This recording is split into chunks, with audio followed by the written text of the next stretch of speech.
Fantastic. Well, hello, everyone. I'm Jennifer Olmstead, the Senior Director of U.S. Marketing and Communications for the California Walnut Commission, and welcome to Eat the Science, our virtual workshop series that's presented by California Walnut Commission in partnership with a Culinary Nutrition Collaborative.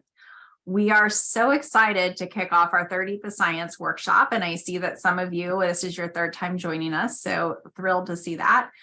And we see that many of you were able to attend our previous workshops in November and February. Those were Walnuts for Well-Being, recipe hacks that save time in the kitchen, and explore the latest food trends with heart-healthy walnuts. So if any of you joining us today missed either of those workshops, no worries. You can visit walnuts.org/eatthescience to view those recordings and receive your free CEU certification.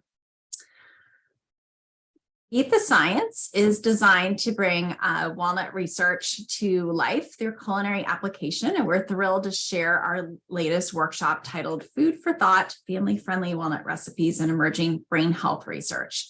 Today, we're going to be showcasing a growing body of research that is showing that how walnut consumption may support optimum brain health as well as cognitive function. Plus, we'll be sharing two unique recipes with walnuts that are family friendly and you can share with your patients or clients.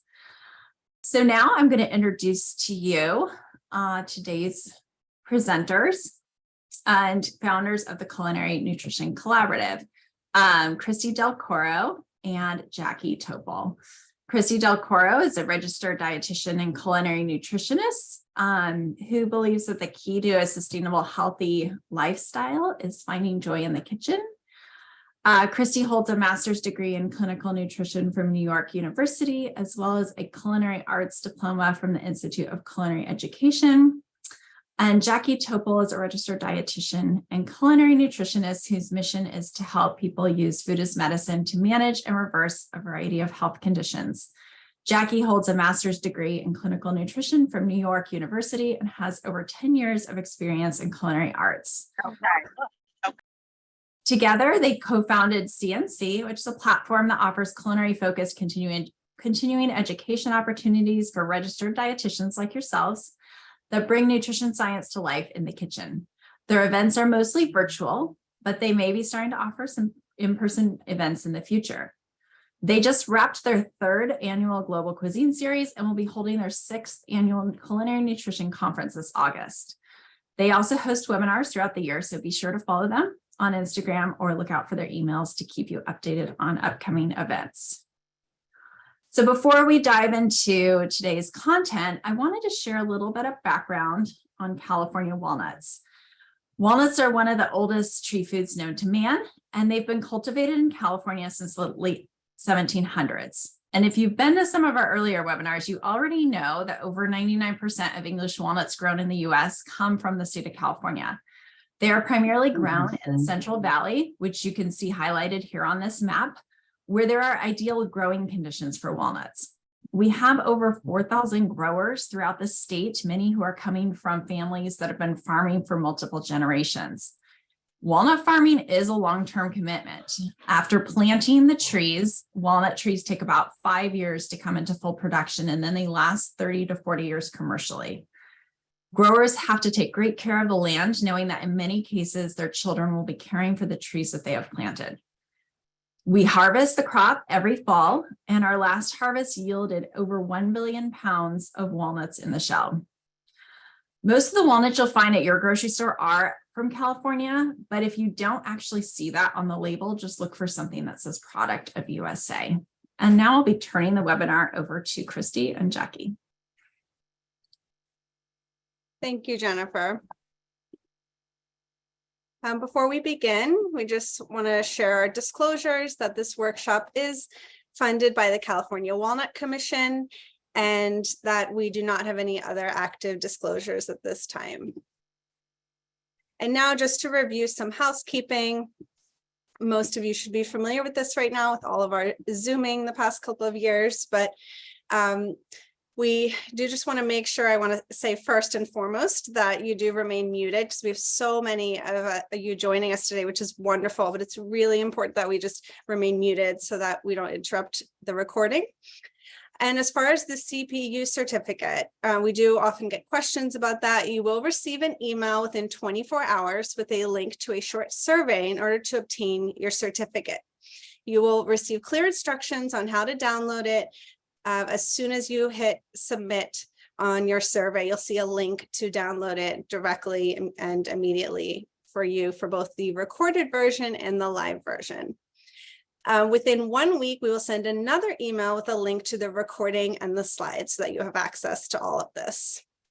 If for some reason you don't see an email from us within the week about the survey or the recording and slides, don't hesitate to reach out.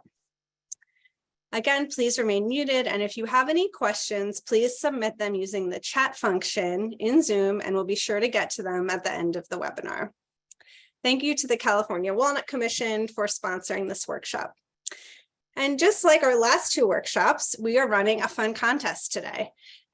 So if you post a picture of one of today's recipes or both using walnuts on Instagram in either a story, a post, or a reel, you will be entered into a contest to win a $100 Williams-Sonoma gift card, this lovely Eat the Science apron, and other walnut goodies from our sponsor, California Walnuts.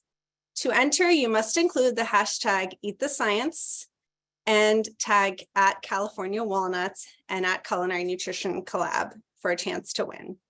Because we know not everyone will be cooking with us live right now, some of us are in the middle of our work days and it's challenging to cook along, you'll have until Monday, May 1st to post your entry. One lucky winner will be chosen and notified. And we will include these details in the chat box so that you can reference them. And now we will begin the educational portion of our webinar. So these are our learning objectives that we'll be reviewing today. We'll be identifying key nutrients in walnuts that may support brain health, reviewing the latest walnut research associated with brain health benefits, demonstrating how walnuts can be a versatile cooking ingredient, and show how they can be used in meals and snacks across all life stages, which was, again, another theme that we focused on during our last workshop and how important it is to be talking to patients about consuming walnuts from a young age, into adulthood and beyond. So now let's get into the fun stuff and why we love walnuts.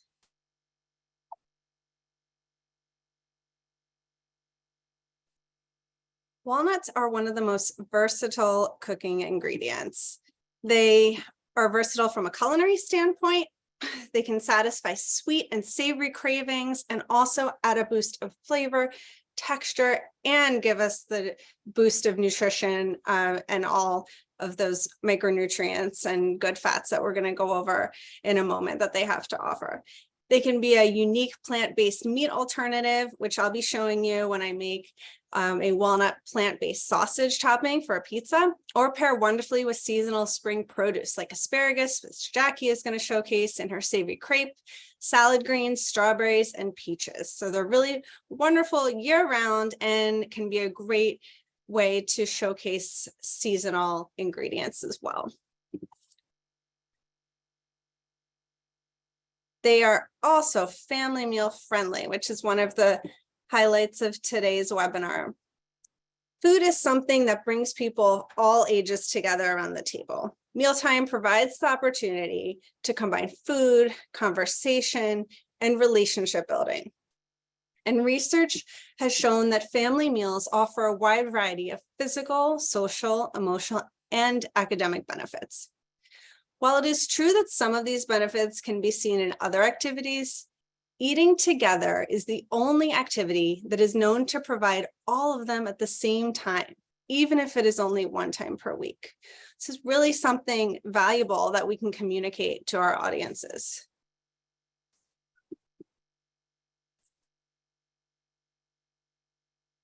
Now let's get into the nutrition. So in just one handful of walnuts, which is a 1 ounce serving or 1/4 cup, you'll get 4 grams of plant-based protein, 2.5 grams of alpha-linolenic acid, 2 grams of fiber, and a good source of magnesium. along with these other vitamins and minerals listed here.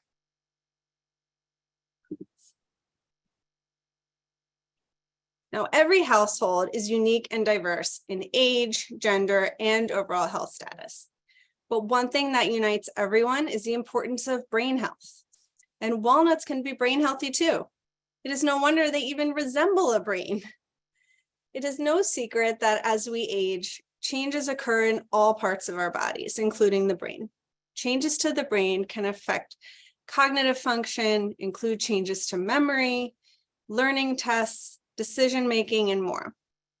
People of all ages, young and old, can benefit from taking steps to maintain overall health throughout the aging process. And walnuts appear to have a unique combination of nutrients that work together to deliver beneficial beneficial effects in the context of neurodegenerative diseases. Specifically, walnuts provide plant-based nutrients with anti-inflammatory and antioxidant properties in a 1 ounce serving, which is that therapeutic dose, just 1/4 of a cup, including an excellent source of the plant-based omega-3 alpha-linolenic acid, polyphenols, tocopherols, melatonin, folate, and selenium. And now I'm going to turn it over to Jackie, who's going to get into some of the specific emerging research to support walnut consumption for brain health. So today we'll be specifically looking at the latest research as it relates to brain health. The collection of research that we're going to highlight matters for a couple of reasons. Among the benefits that consumers hope to gain from their foods and drinks in 2023, cognitive health benefits top the list. Mintel, which is an organization that conducts market research in the food and beverage industries, reports that consumers are looking for foods that will help optimize brain function and cognitive capacity, noting that plant-based foods will become critical in this space. And it's exciting to see this trend and interest from consumers. Walnuts are a plant-based food with emerging research showing that consumption may provide brain health benefits. And we know that a nutritious diet is one of the ways to help maintain health, including cognitive health, as we age, as well as maintaining physical activity, social engagement, and mentally stimulating activities throughout the years. As dietitians, we are the experts on nutrition, so we can be a trusted advocate for foods that support brain health with our patients and clients in media and through social content. So the research that we'll discuss today will be brought to life in the upcoming cooking demos that are adult and kid-friendly to help encourage family meal times with walnut-focused recipes that help to support brain health for all ages. And before we get to that, we want to highlight 3 key studies that reinforce walnut consumption for brain health as it relates to adult populations. So in a systematic review of all nuts published in Advances in Nutrition, researchers found that there was a lack of consistency across the studies regarding study design, types of nuts used, and cognitive outcomes measured, resulting in inconsistent evidence that the regular consumption of mixed nuts has a protective effect on cognition in adults of different ages. However, they noted that walnuts showed the most positive association between consumption and cognitive performance. More studies are required to ascertain cause and effect and to elucidate whether walnuts provide a superior advantage over other nuts. So this may be especially important for dietitians working with patients and clients who may be at a higher risk of cognitive decline or have a family history of it. Next slide. Additional research also shows that walnuts may help cognitive function even when the study group is not at a higher risk for decline. An epidemiological study published in the Journal of Nutrition, Health, and Aging found that participants who ate walnuts performed better on cognitive function tests for memory, concentration, and information processing speed than the control group. And we know that cognition often declines with age. This study showed walnut consumption may be an easily accessible way to help preserve cognitive function. Next slide. Nutrient-dense produce pairings like walnuts and berries can really support optimal health and provide nutrients that may be associated with brain health.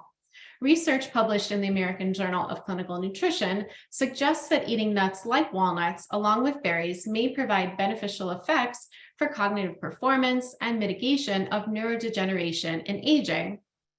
So pairing produce items like berries and walnuts together is a simple way that patients and clients can help promote brain health benefits. And you'll see later in our cooking demo, we're going to be making a sweet crepe that features walnuts as well as berries. And so this is a very easy way for making a recipe that the whole family can enjoy that has these two foods with these health benefits.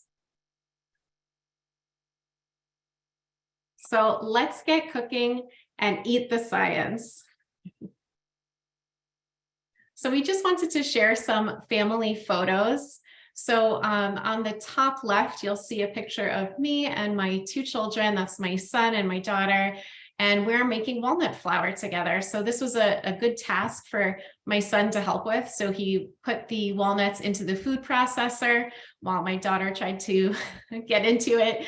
And then he pulsed the food processor to turn the walnuts into walnut flour. And then below that picture is a picture of my kids and I with my two nieces. We were making a special key-shaped challah for the first Shabbat after Passover, which was just a couple of weeks ago. And on the right is a picture of little Christy cooking with her aunt. And both of us have cooked with our families from a very young age. And, you know, we feel that it's so important to do with our own children because we know that we're helping expose our children to new foods and flavors, and that helps with increasing acceptance of these new tastes. And that may be especially important for those who are picky eaters. So the recipes we're going to be showcasing today are great examples of how walnuts really have the power and versatility and taste to create exciting new meals that can be enjoyed by the whole family, while also providing important nutrients that support brain health. So these are the recipes that we're going to be making today. So I'm going to be demoing the walnut crepes 2 ways. And you'll see the nutrition facts for the sweet version and also for the savory version. And then Christy is going to be showing how to make the pizza with plant-based California walnut crumble. So I'm going to just go through the ingredients for this recipe. You should have all received the recipe cards by email, but just briefly wanted to walk you through everything. So for the walnut crepe batter, I'm going to be using some California walnuts, all-purpose flour, some salt. You can use either table salt or sea salt, eggs, your choice of milk, any will work, and then some neutral oil. And then for the sweet filling, which you should have prepared in advance if you're cooking along, we're going to be using some California walnuts to turn into walnut butter. And then we're going to be making a raspberry jam with raspberries and a little bit of maple syrup. And then for our savory filling, we have some asparagus, neutral oil, some sliced mushrooms, either baby bella or white button mushrooms, as well as a leek and some shredded Gruyere cheese. And then lastly, some additional chopped California walnuts. So those are the ingredients for the crepes. And I am going to get cooking. So first I'm going to show you how to make the crepe batter. So let me just change something on my screen. Okay. I just want to remind everyone to please set your Zoom view to speaker view to make sure that you see Jackie full screen so that you can see everything up close. Yeah. And actually, let me start to move my camera back. Thank you for the reminder. Hang on. And there's a few questions that have come in that I see in the chat box that we'll ask Jackie. I think some of these she'll probably address anyway during her demo, but if not, I'll be sure to get back to them.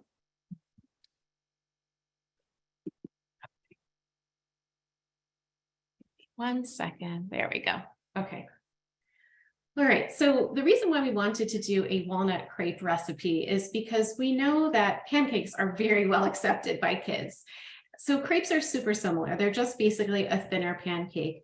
but they're a great vehicle for getting extra nutrition in because you always fill them with something. So that's why we thought the crepes would be a great recipe to make. And there are lots of parts that kids can help with. So I'm already starting to heat my pan up. Let me just turn this down a little bit.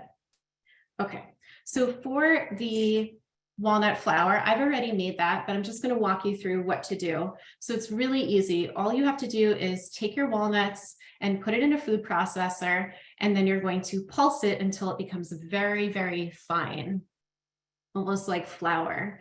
And you definitely want to use a food processor for this, not a blender. And it's also really important to pulse it. You don't want to just let it go, because then you'll end up with walnut butter, which we need for the filling for the sweet version, but not for the flour. So just pulse it, and within a few minutes or a few seconds, really, you'll get the walnut flour. So I have my walnut flour.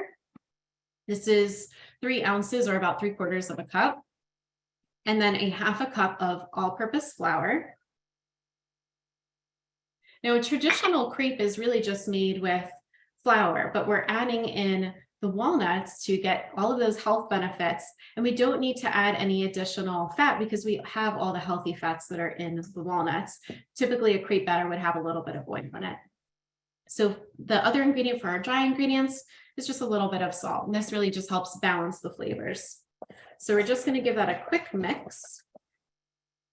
And then I'm going to add my wet ingredients. So I have 2 eggs and then my milk. You could use any milk that you like. I happen to be using soy milk today.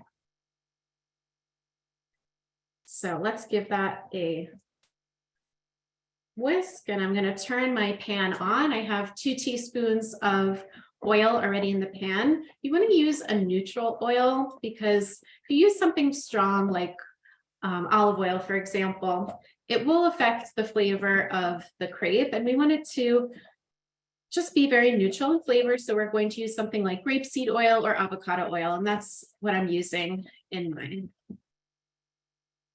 So I have the avocado oil heated up in my pan. I'm mixing up my batter.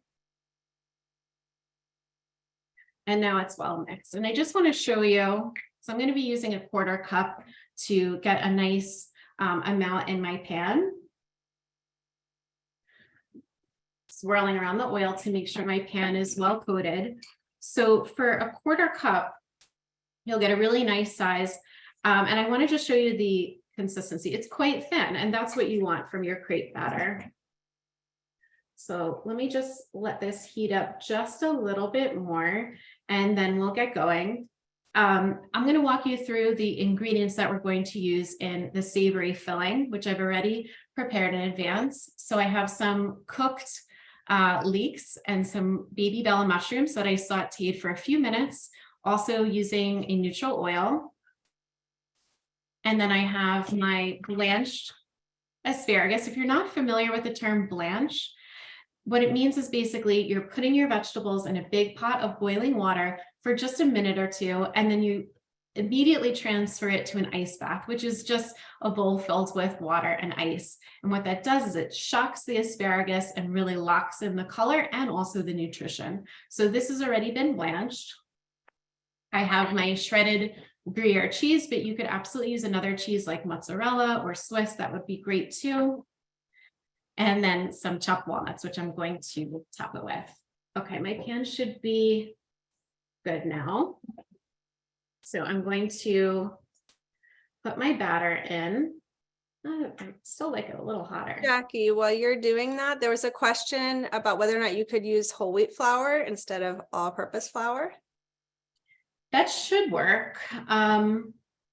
Yeah, I believe that should be fine. I had tested this also with buckwheat flour, and that worked fine. So I would imagine the whole wheat flour would be okay too.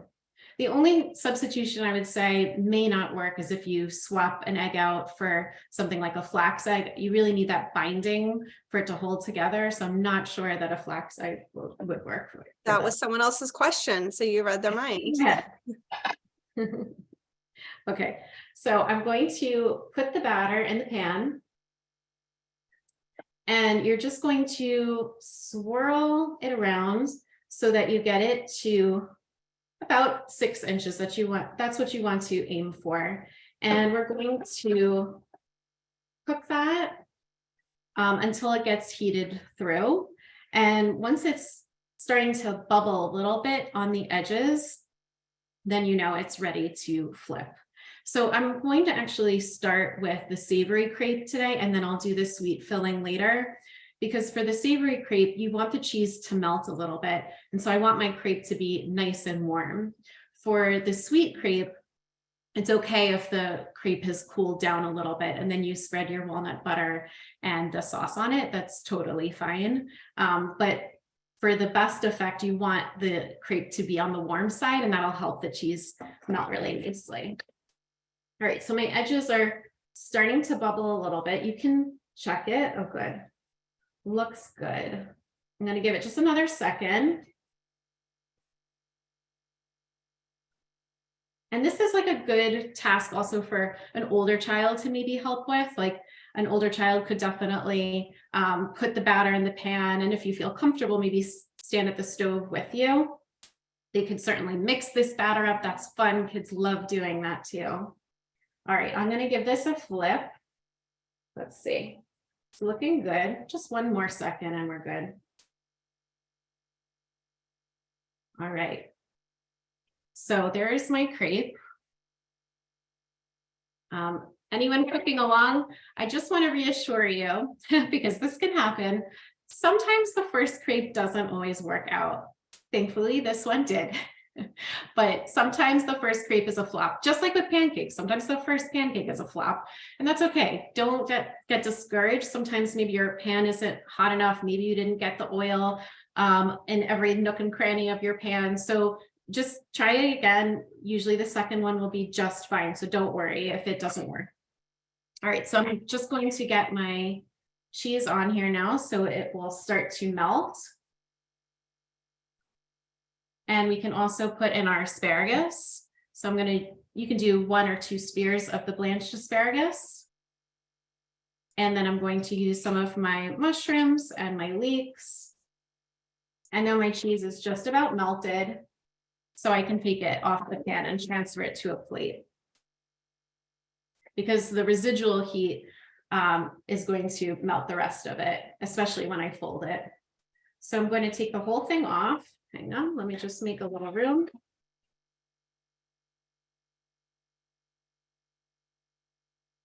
So I have the crepe open. So I have all of the filling in the center of the crepe. And I'm just going to fold that up. And there we go. We have our savory crepe. There we go. Okay, so let me show you how to make the sweet crepe and walk you through the ingredients. So we have our raspberry sauce, which I've already made. It's beautiful. It's super red. I wish the camera did it justice, but it's this beautiful bright red, and it's super easy to make. So all you do is you take 2 6-ounce containers of fresh raspberries, and then you cook it on a low heat in a skillet or in a saucepan, and add some maple syrup. And then you're going to cook it for about 8 minutes. And you can also use a potato masher or a fork to mash the berries. And then it will become like jam. It's not totally a jam because it doesn't have the pectin to make it super thick. It's more of a sauce, but to kids, it really looks like jam. You could also use your favorite jam at home too. That's totally fine. So another thing I just want to mention too is sometimes raspberries tend to have a little bit more water in them than others. So if you find that your sauce is a little bit watery, just strain it a little bit. So I put in the maple syrup while it was cooking, and that just adds a hint of sweetness because sometimes raspberries can be a little bit tart. So we have our raspberry sauce, and then we also have our walnut butter, which I've already made. Super easy to do. All you do is you take your walnuts, put it in a food processor. Again, only a food processor will work for this. And you basically just let it run. It's going to take a few minutes and it'll get nice and smooth. Every so often, just take a break and scrape down the sides and let it blend again in your food processor.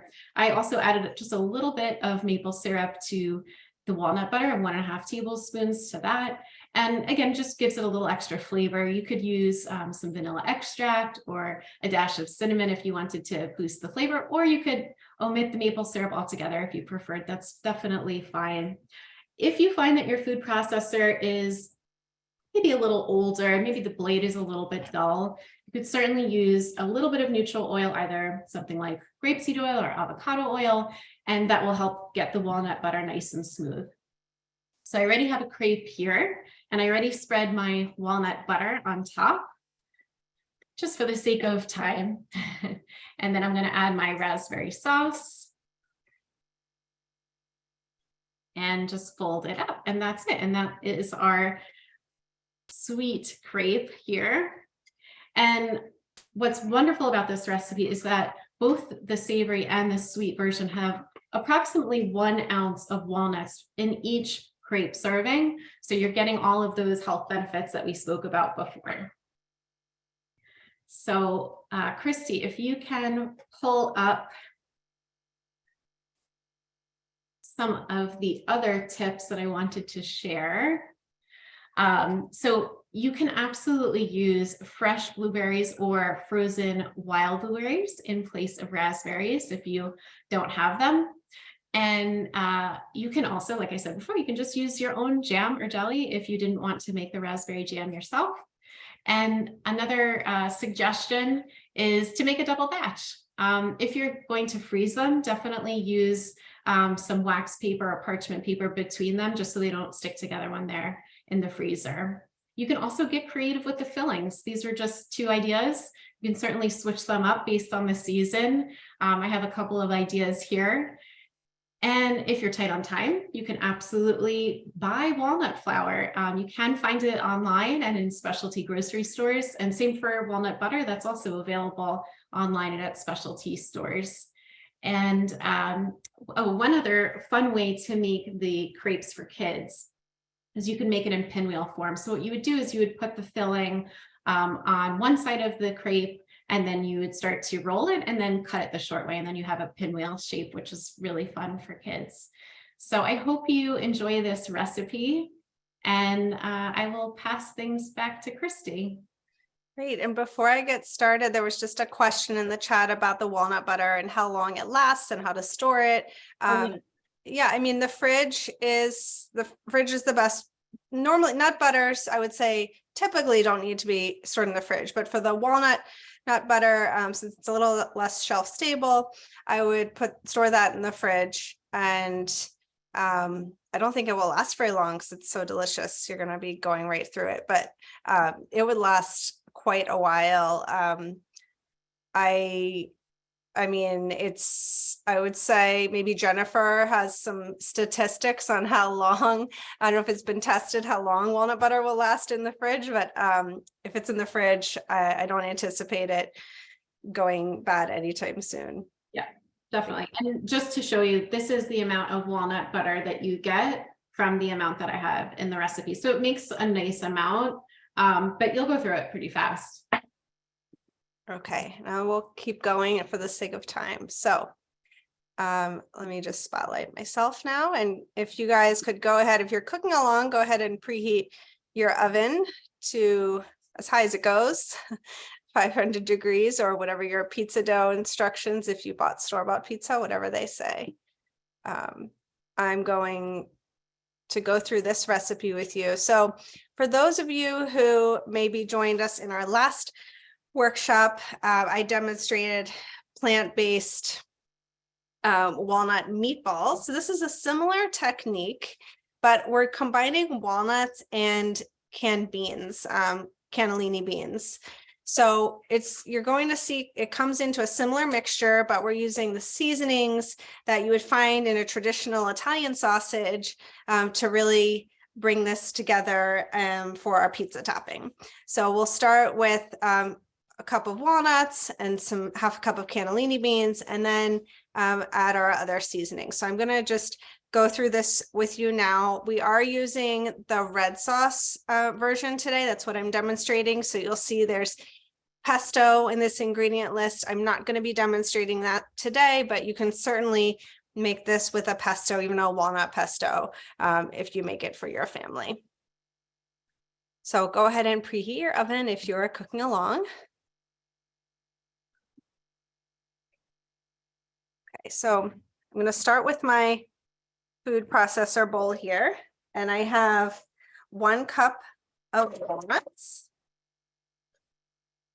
a 1/2 cup of beans, white beans, and you don't have to use canned, but they just need to be completely soft and cooked through. You want to make sure that you're not using any undercooked beans, because it's not going to, continue cooking really that much in the oven. Then we have 1 tablespoon of coconut aminos in here, and coconut aminos is something not all of you may be familiar with. It's often used as a soy sauce alternative. I'll show you the bottle that I'm using here today. This is something you'll see in many grocery stores, definitely specialty grocery stores, but I've seen it pop up in more places now. It is a little sweeter than soy sauce, but it gives you that umami flavor. It's made with coconut blossom nectar, water, apple cider vinegar, and sea salt. So it also adds a little bit of sweetness. If you think about sausage and like maple syrup, kind of gives you that sense too, and just gives it some more depth. But you could certainly, replace it with soy sauce or a dash of maple syrup if you want that sweetness. Then we're adding a tablespoon of oil. I'm using olive oil today, extra virgin olive oil. And then our seasoning. So one of the signature seasonings to Italian sausage is fennel seed. These are just whole fennel seeds.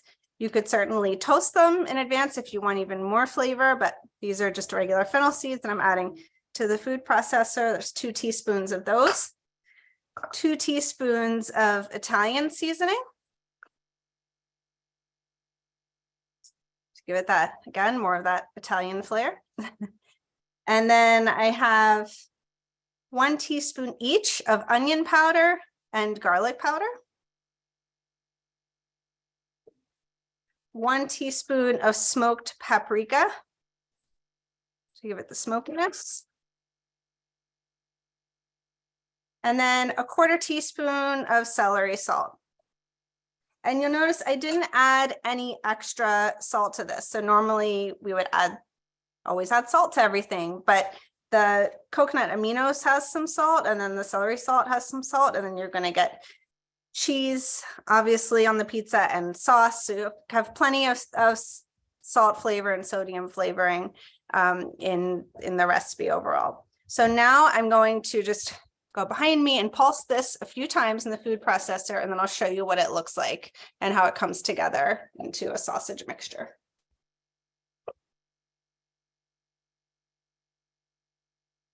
I think Zoom may mute the sound automatically here.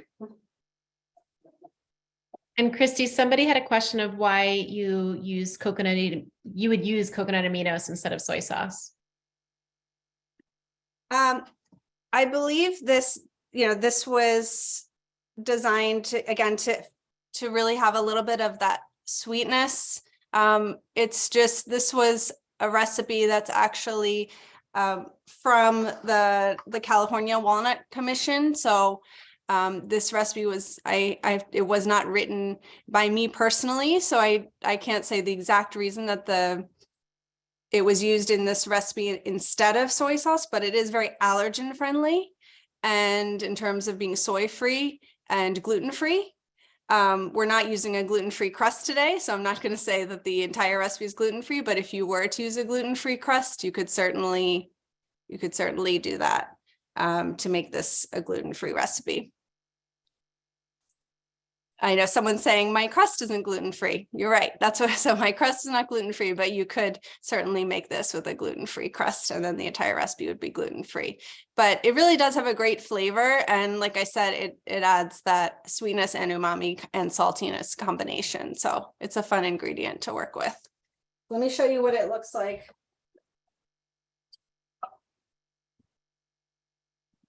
This, we still have to pulse some more. So there's still some chunks of walnuts. So I'm going to pulse it a few more times.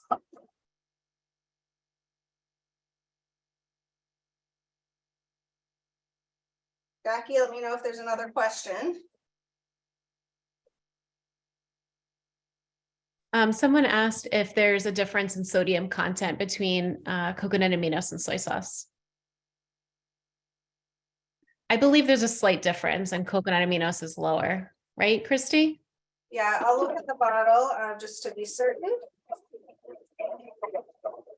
So yeah, this 1 teaspoon is 140 milligrams. Okay, oops, sorry.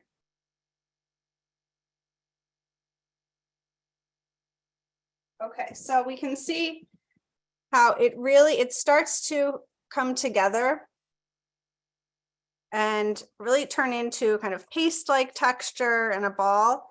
Now it's going to be pretty wet, but it's still not to worry. Once we top it on the pizza, you'll see that when it gets baked, it really does resemble sausage. So I'm going to transfer this to a bowl.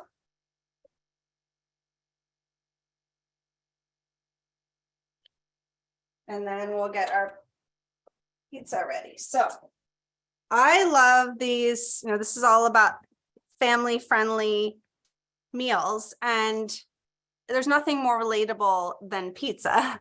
So, and this is a great activity for all of the family to get involved with.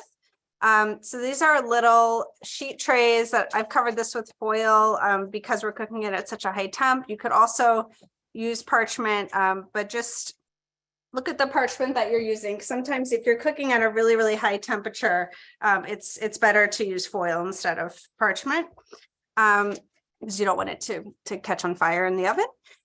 So we're using foil today, and I just have, the recipe calls for 1 pound of dough.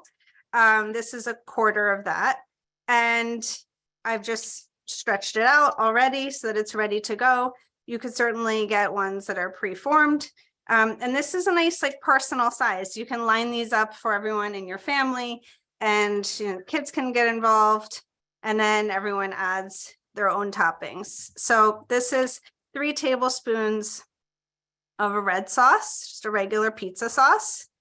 And this is really, again, really easy for anyone of any age in your family to do as an activity. It's not just about eating together, but cooking together and taking part in every part of the meal. And we want to provide practical ways to our clients and audiences for how to include You're gonna do your poo-poo. walnuts in practical ways that they're really excited about using.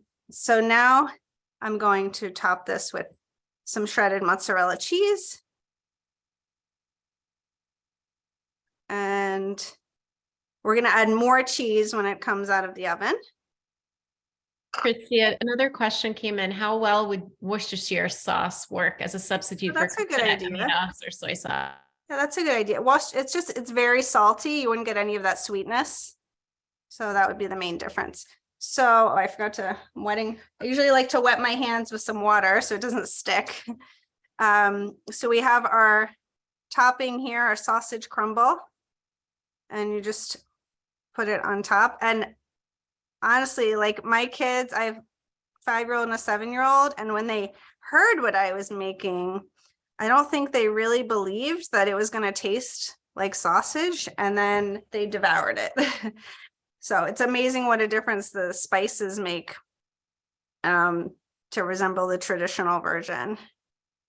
Okay, so we just put that around as much or as little as you like. And this is something also kind of fun. It's always good to get your hands involved, I think, with kids, just to feel the textures of the ingredients that you're working with.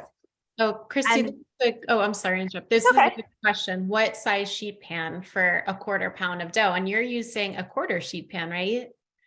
Yeah, this is a small, so this would fit into a toaster oven.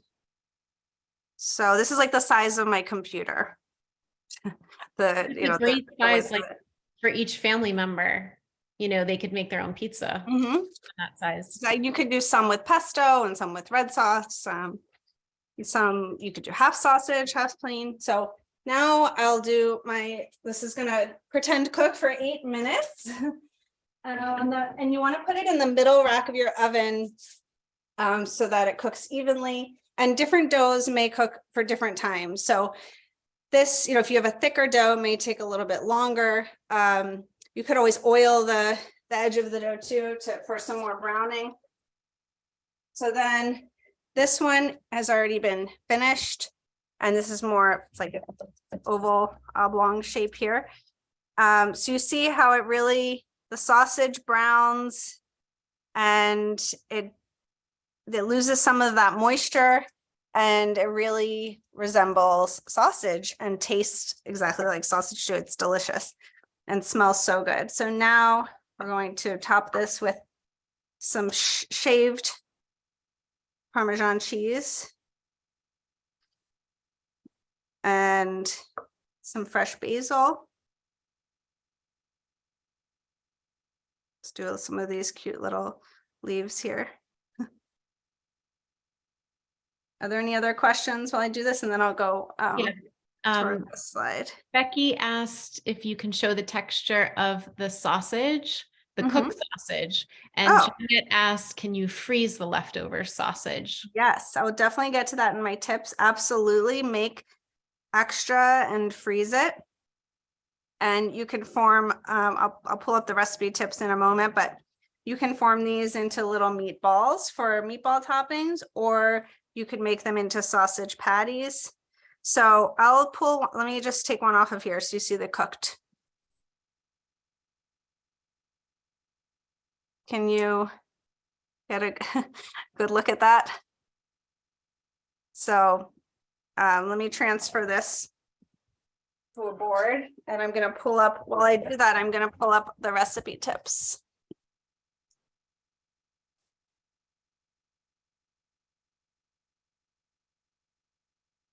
So as I said, we can make extra, freeze it. You can make them into sausage patties for breakfast. You could serve it with polenta. You can use the walnut pesto, as I mentioned, and then you can use the same ratio, because this is about technique too. You can use the same ratio of beans, walnuts, and coconut aminos or soy sauce, but then just switch up the spices. Or you could turn this inside out and turn it into a calzone. So we have these little mini slices here.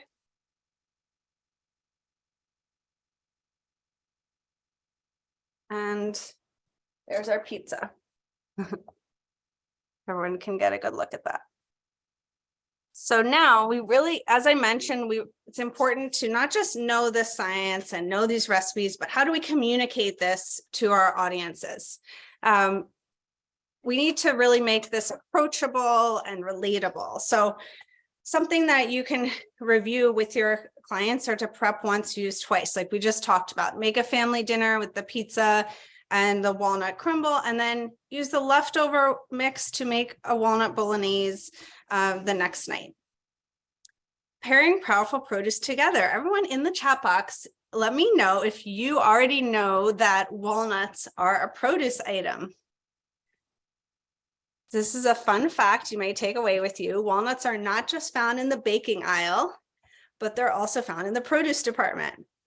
And combining these powerful produce items together in a sweet or savory meal, just like Jackie showed you with the walnut crepes, can really get you more bang for your buck, and you're getting, all of the, especially with something like berries, where you're getting the brain health benefits from the berries and then the walnuts.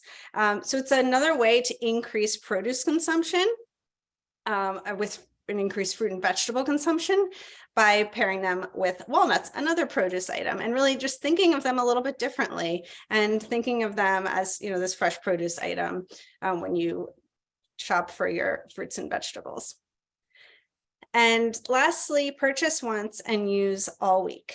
So stocking up on these items just to have readily available, to grab a handful for a snack, or just add to a meal or snack, can really boost that nutrition and flavor and texture, and really just making it easily accessible. So thinking of walnuts as a multitasking food to be used throughout different meals in the day, from yogurt in the morning to a salad at lunchtime to pasta dish or the pizza dish. in the evening. So just thinking of them, again, more than just, something used in baked goods.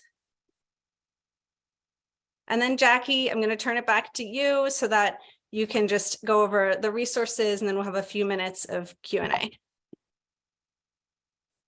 So thank you again for joining us. So I want to share some of the resources that are available on walnuts.org. So we have brain health resources that are available on walnuts.org.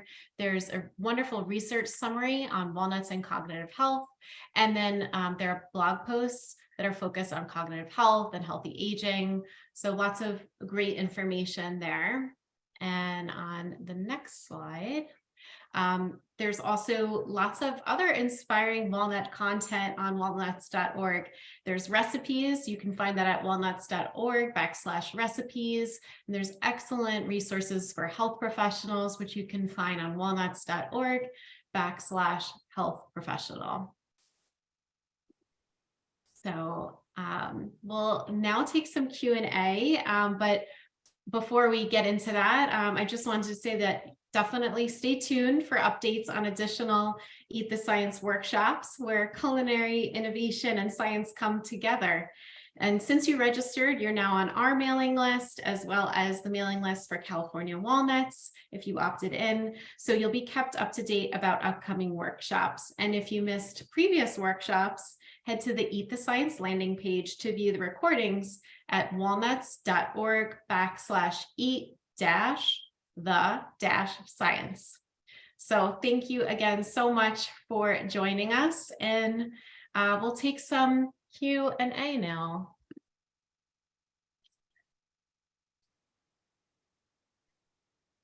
So we've seen a lot of questions around storage.